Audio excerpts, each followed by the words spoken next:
Assalamualaikum warahmatullahi wabarakatuh.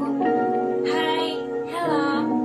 Perkenalkan, nama saya Mesya Almadila dari Ilmu Politik, Fakultas Ilmu Sosial dan Ilmu Politik, UIN Ampel Surabaya dengan NIM 100-201-250 yang akan menjelaskan mengenai materi politik apartheid dan hak asasi manusia. Yuk simak penjelasan saya. Baik, untuk materi awal, mari kita membahas tentang politik apartheid. Bagaimana sih politik apartheid ini bisa ada? Jadi politik apartheid itu adalah sebuah kebijakan politik rasial yang diterapkan di Amerika Selatan pada tahun 1948. Terdapat pemisahan hak dan kewajiban antara kaum kulit putih dan kaum kulit hitam. Lalu sejarah singkat tentang politik apartheid. Pada tahun 1652, bangsa Boer dari Belanda mulai menjajah Afrika Selatan dan menguasai sumber daya alamnya.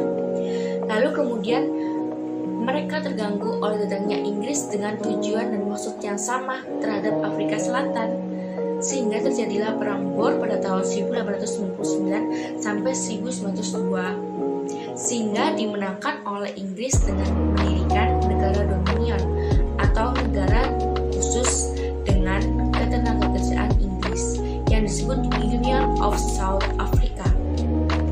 Pada saat itu juga suku asli Afrika Selatan yakni suku Bantu mengalami rasialisme terhadap kulit hitam dan dilegalkan oleh Perdana Menteri Daniel Francois Malan, sehingga orang kulit hitam tidak tinggal diam.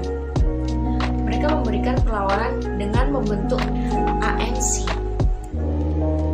ANC dibentuk pada tahun 1952 dan dipimpin oleh Nelson Mandela untuk mengalahkan dominasi kulit putih. Pada tahun 1955, ANC membentuk koalisi gabungan kulit kuning dengan tujuan menggandeng agar lebih kuat. Koalisi tersebut berhasil mencanangkan Freedom Charter yang kemudian menjadi program ANC berikutnya.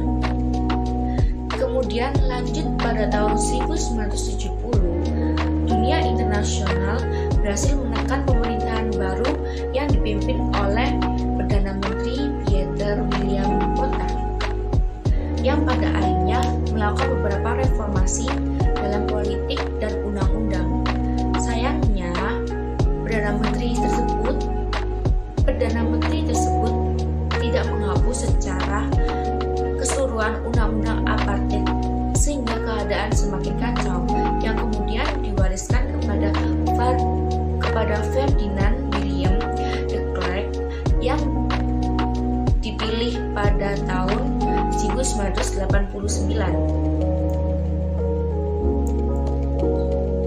Singkat cerita, setahun setelah pengangkatan de Klerk sebagai presiden, ia membebaskan Nelson Mandela dan menghapus beberapa undang-undang tentang apartheid pada sidang parlemen 21 Februari 1991 tentang Land Act, yaitu undang-undang melarang orang kulit hitam memiliki tanah di luar wilayah tempat tinggal yang ditentukan. Lalu yang selanjutnya Group Area Act, yaitu undang-undang yang mengatur pemisahan tempat tinggal orang-orang kulit putih dan kulit hitam. Lalu selanjutnya yaitu Population Registration Act, yaitu undang-undang yang mewajibkan semua orang kulit hitam untuk mendaftarkan diri menurut kelompok dan sukunya masing-masing. Pada tahun 1994 diadakan pemilu antirasial pertama dan hasilnya Nelson Mandela serta ANC keluar sebagai pemenang suara terbanyak.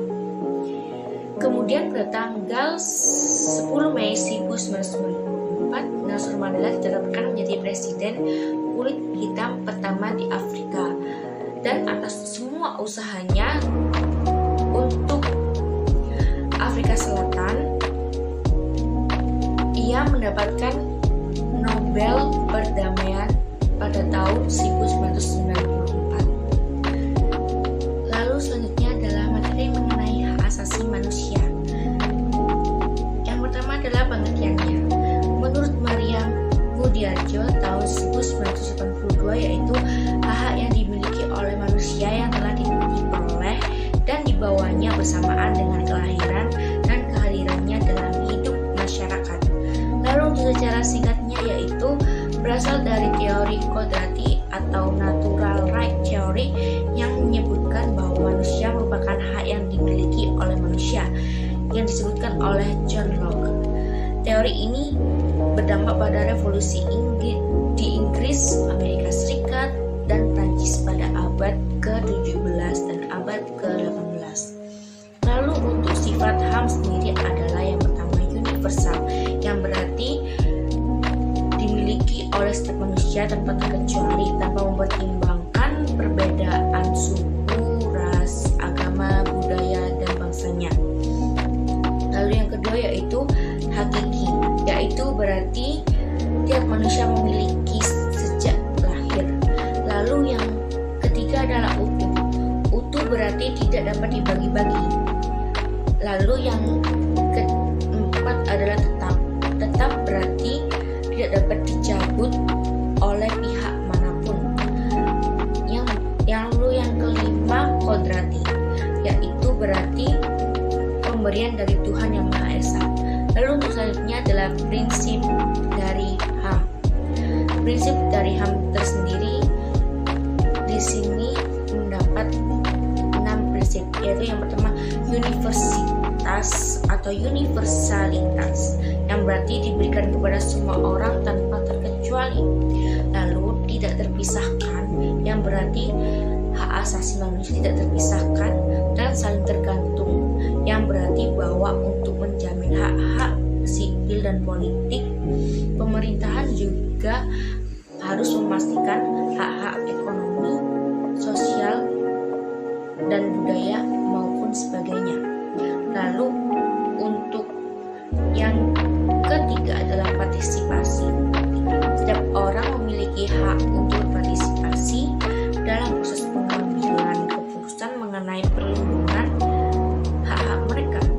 Lalu untuk akuntabilitas, yaitu pemerintahan harus membuat mekanisme akuntabilitas terkait dengan upaya penegakan hak asasi manusia.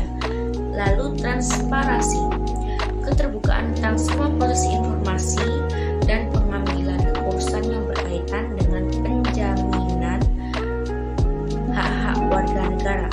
Lalu yang terakhir adalah non-diskriminasi, yaitu hak asasi manusia harus dijamin tanpa diskriminasi atas dasar pertimbangan apapun. Lalu selanjutnya adalah perkembangan HAM di internasional, yang berawal dari seorang filsuf Inggris pada abad ke-17, John Locke, merumuskan adanya hak alamiah yang melekat pada manusia, yaitu hak atas hidup, hak kebebasan, dan hak milik. Ditandai dengan 3 peristiwa dunia barat, yaitu Magna Carta.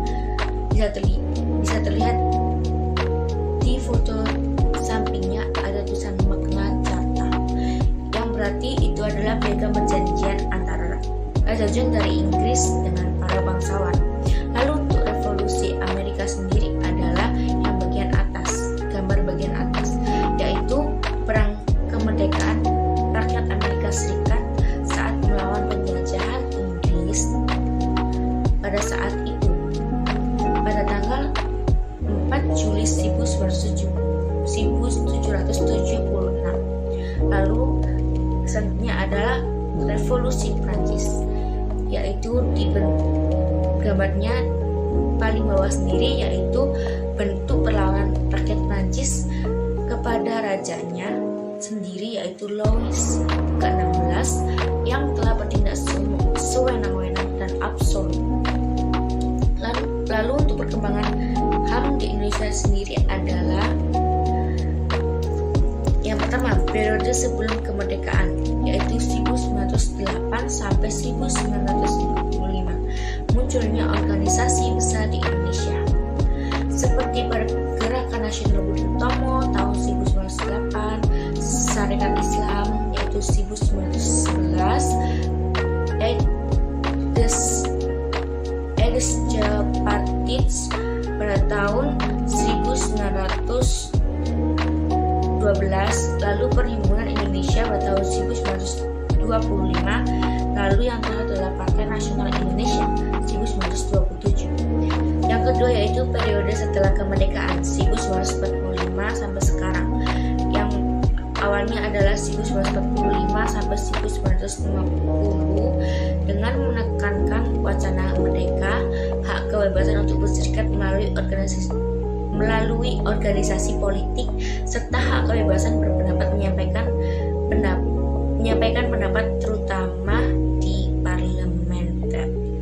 Lalu 1950 sampai 1959 yaitu dengan periode parlementer, yaitu menurut catatan Bagirmanan, masa gemilang sejarah HAM di Indonesia tercermin dalam 4 indikator HAM.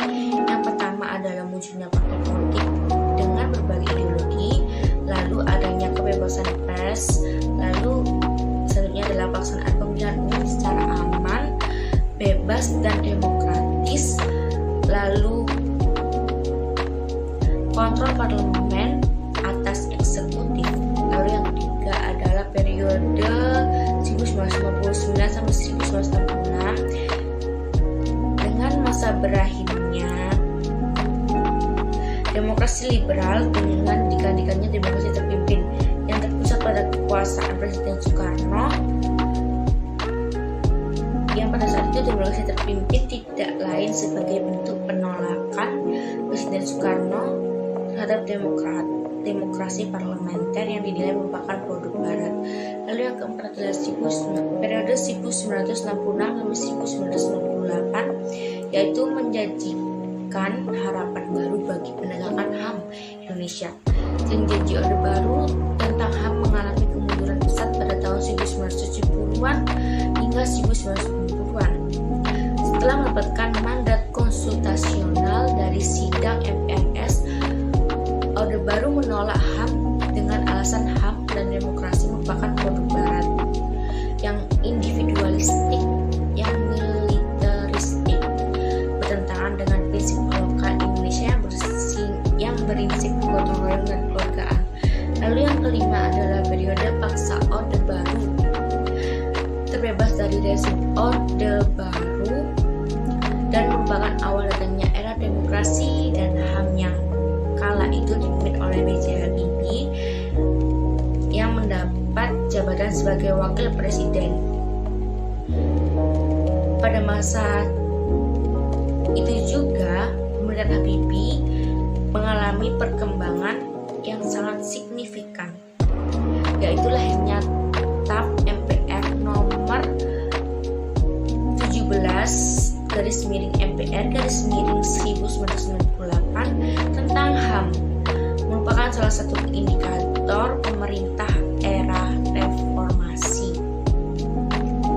Komitmen pemerintahan juga ditunjukkan dengan pengesahan tentang salah satunya yaitu Undang-Undang Nomor 23 Tahun 2002 tentang Perlindungan Anak. Lalu pengesahan Undang-Undang Nomor 23 Tahun 2004 tentang penghapusan kekerasan dalam rumah tangga. Sekian penjelasan materi mengenai politik apartheid dan HAM secara singkat ini.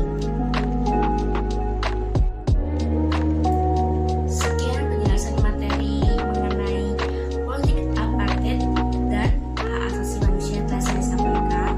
Semoga bermanfaat untuk kalian dan semoga bisa berjumpa di lain waktu dengan materi berbeda lagi.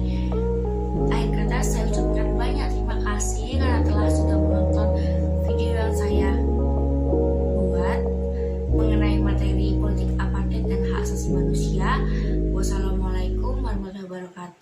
dan sampai jumpa di lain waktu.